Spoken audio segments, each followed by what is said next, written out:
গরুটা বেচতে বলেছে, তাকে বলছে বেচবো না। আচ্ছা, আমি যে গরিব মানুষ অত খাচ্ছ, কিছু তো কিছুই হয়েছে না। দিন যা খাইছো, তুমিও খাচ্ছ, আমিও খাচ্ছি, হাইলা গরু পুষে কি লাভ আছে? মা বলেছে গরু গড়া খাটাইতে, এই জন্য গরু ঝগড়া হয়েছে, সেই জন্য। বাড়ির পোষ্য গরু বিক্রি করা নিয়ে স্বামী স্ত্রীর মধ্যে মতান্তর, আর সেই অভিমানে গলায় ফাঁস দিয়ে আত্মঘাতী হলেন স্বামী। বৃহস্পতিবার রাতের ওই ঘটনা মুর্শিদাবাদ জেলার ভরতপুর থানার কড়িয়া গ্রামের। পুলিশ জানিয়েছে মৃতের নাম নির্মল হাজরা, বয়স 38। তিনি ওই গ্রামের বাসিন্দা ছিলেন। এই ঘটনায় পুলিশ একটি অস্বাভাবিক মৃত্যুর মামলা রুজু করে দেহ ময়নাতদন্তের জন্য পাঠিয়েছে।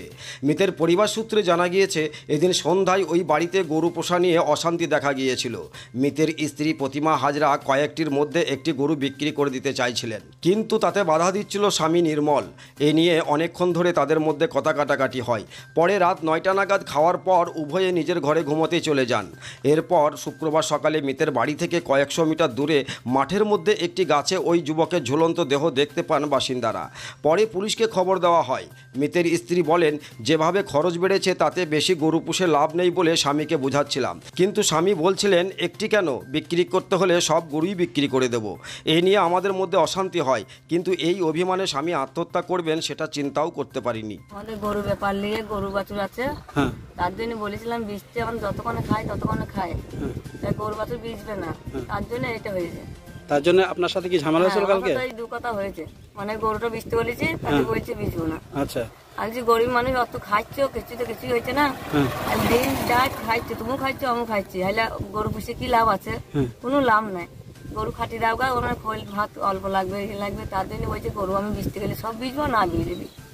আচ্ছা, এক ধরেছে। এই নিয়ে আপনাদের সঙ্গে দুজনের মধ্যে অশান্তি। আচ্ছা, আপনার স্বামীর নাম কি? আচ্ছা, আপনার ছেলে পেলে কটা? ছেলে একটা, মেয়ে একটা ছেলে। একটা মেয়ে একটা ছেলে। আচ্ছা, আপনার নাম? আমার নাম পুতুলা। আচ্ছা, ঘটনাটা কটার সময় ঘটেছিল? রাত্রেবেলায় ভাত খেয়ে শুয়েছিল। আচ্ছা, সবার পর আড়াইটার সময় পেশা ফিরে গিয়ে শুয়েছে, দিয়ে উঠতে ঘুম থেকে উঠে গিয়ে এই ঘটনাটা সকালে উঠে দেখছি এরকম ঘটনা। গলায় কি দড়ি দিয়েছিল? হ্যাঁ, গলায় দড়ি। আচ্ছা, তারপরে তখন কারা উদ্ধার করলো? গ্রামের লোকজন নামিয়েছে। আচ্ছা, বাড়ির পাশে। আচ্ছা, আমার বাবা কি কারণে সুসাইড করলো?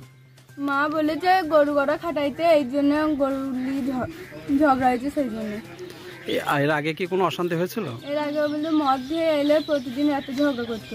আচ্ছা, উনি কি মানে মদ খেতেন নাকি বরাবর? হ্যাঁ। আচ্ছা, তো রাত্রি কটা দিয়ে ঘটনাটা ঘটে? রাত্রে মানে কখন 3টে এরকম দিকে হবে, এখন আমি ঠিক জানি না, কারণ আমি শুয়েছিলাম। আচ্ছা, তো ঝামেলাটা কটার দিকে হয়? ঝামেলাটা মানে কাজ করেছি 9টার সময়, 9টার দিকে এরকম দিকে ঝামেলাটা হয়। আচ্ছা, বড় ধরনের ঝামেলা হচ্ছিল না? মানে বাবার আর মায়ের। হ্যাঁ, খুব বড় ধরনের ঝামেলা হচ্ছিল না, ছোট করে। ছোট করে। আচ্ছা, তোমার বাবা রাত্রে কি খাওয়া দাওয়া করেছিল? না, খাওয়া দাওয়া করেনি। তোমার নাম কি? আপনার পছন্দের মোবাইল হ্যান্ডসেট ক্রয় করতে আসুন এক্সক্লুসিভ শোরুম রনি টেলিকম। এখানে টিভিএস, বাজাজ ও স্যামসাং ফাইন্যান্সের মাধ্যমে Oppo, Vivo, Realme, MI, OnePlus, iPhone কিস্তিতে মোবাইল পাওয়া যায় এবং পুরনো মোবাইল এক্সচেঞ্জ করা হয়। আমাদের ঠিকানা ভরতপুর বাজার আলিয়া হাই স্কুলের সন্নিকটে, ভরতপুর, মুর্শিদাবাদ। মোবাইল নম্বর 8170880880।